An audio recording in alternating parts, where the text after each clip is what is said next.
Hi guys, welcome back to Surviving Infidelity. Today's story is titled, I found out my 31 male ex-wife, 27 female, cheated on me while she was pregnant. Now she says I'm emotionally manipulative because I'm cold and distant during custody switches, plus an update. Before we get into the video, just wanted to remind you of the Patreon link in the description. Once again, check it out if you'd like. You don't have to. We'll just get straight to the video now. I, 31 male, found out my now ex-wife, 27 female, had been cheating on me last year when she was 6 months pregnant. Oh my god. The affairs happened before and during the pregnancy. What? She had reasons and excuses and didn't want to get divorced. She wanted to stay together and do couples therapy. Now see me, I could never. Like, if you cheat on me, that's the end of it. I couldn't trust you again. I don't know why they'd be acting like some people can do it. Some people can do the therapy and rekindle that. But me personally, I don't think I could. I told her to go ahead and get therapy, but cheating was a deal breaker for me, so we got a divorce. Okay, good. The house was mine before we got married, so she moved back in with her parents, who had enough room to set up a nursery and give my ex the guest room. Okay, that's good. We agreed to have an even 50-50 split of custody. My wife has our daughter Sunday to Wednesday, and the original plan was for her to drop her off at daycare on Wednesday morning, and my nanny picked her up around noon and brought her back to my house, where my daughter would stay with me until Saturday night or Sunday morning, depending on what worked best for everyone. Okay, so it was smooth sailing at first. Then my ex said she thought the daycare was misplacing some things she was sending in for her to bring to my house, because a few times our daughter came home short some bottles or without her binky. So ex said she wanted to drop off our daughter at my house directly to make sure all of her things get to me. So she started picking her up from daycare on her breaks and dropping her off here. I work from home Wednesdays and Fridays. Even so, I'm working. When my ex began dropping off Nadine at my house, it was normally around 12:30. My daughter's nanny, she's a nice old lady, not sure of her age, but I'd say late 50s, 60s, was the one to answer the door for my ex and take my daughter and her things since I was in my office working. My ex began saying she wanted to speak with me directly when she dropped off. She said she felt like she was unloading a lot on the nanny and didn't want her to forget to tell me anything. Well, that's her job. Like, she's getting paid. I'm pretty sure she'll remember. I would be lying if I said I didn't have some resentment and anger towards my ex. Who wouldn't? I would. I don't want my daughter to see that though. So when I talk to my ex, I try to be as emotionally even as possible. Just talk about the things that pertain to my daughter and no more. Yeah, that's valid. I would do the same. At today's drop-off, Nadine had a dirty diaper, so her nanny took her upstairs to change her. My ex asked me how I was doing, and I told her I was fine. Thank you. And then began to walk back to my office. She sees herself out. She used to live there. As I was walking away, she says, "You know, I'm really getting sick of your shit." I didn't even get a chance to ask her what shit she was talking about when she just started freaking out, saying I was emotionally manipulating her by being cold and distant, that she shouldn't be punished forever for her mistakes, and how me hating her is the same as hating my daughter. Now, this is the thing. It's seeming like she's the one being manipulative.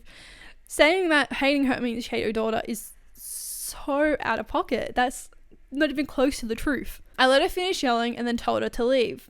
I think my best bet is to go no contact with her again. Yeah, honestly. And not see her for drop-offs anymore. But I was looking for some other perspectives or opinions on the matter if you might have them.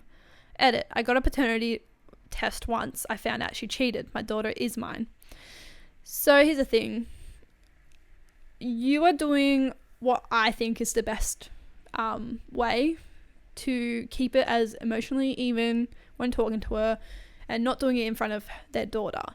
And if no contact helps with the daughter's upbringing, maybe it is. I don't know. I've never been in the position. I've never had to be close to that kind of position, so I'm not 100% sure myself, but you've got to keep your own peace and your daughter's peace, and whatever fits that best is it. So there's an update now. First of all, I'd like to say thank you to everyone who took the time to comment their support, sympathies, and advice. I didn't get the chance to respond to all the comments, but I read and appreciate them all. There were so many great suggestions. Someone suggested a website called Talking Parents, which I believe is going to be a great resource for my ex and I. The thing I need to keep reminding myself is that in 5 or 10 years, the negative and betrayed feelings I have for my ex-wife will most likely fade, but a hostile relationship between the two of us will impact our daughter forever. Yeah, so that's why I said, whatever's best for your daughter, that's what you need to do. If that's no contact, then I guess that's it. But also, actually, thinking of it now, it's already hard enough on kids with the forced parents. And then, like you said, when there's a hostile environment for that child to be brought up in, it's not going to be the best. So whatever they can do to make it smooth sailing is probably the best outcome for the daughter's sake. Because of this, I sat down with my ex-wife and I had a recorded conversation about our situation. That's smart.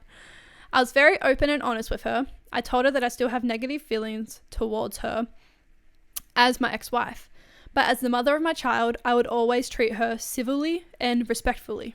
Yeah, that's good. But we had to have boundaries. I told her that we are going back to the original plan where she drops her off at daycare Wednesday mornings and my nanny picks her up in the afternoon.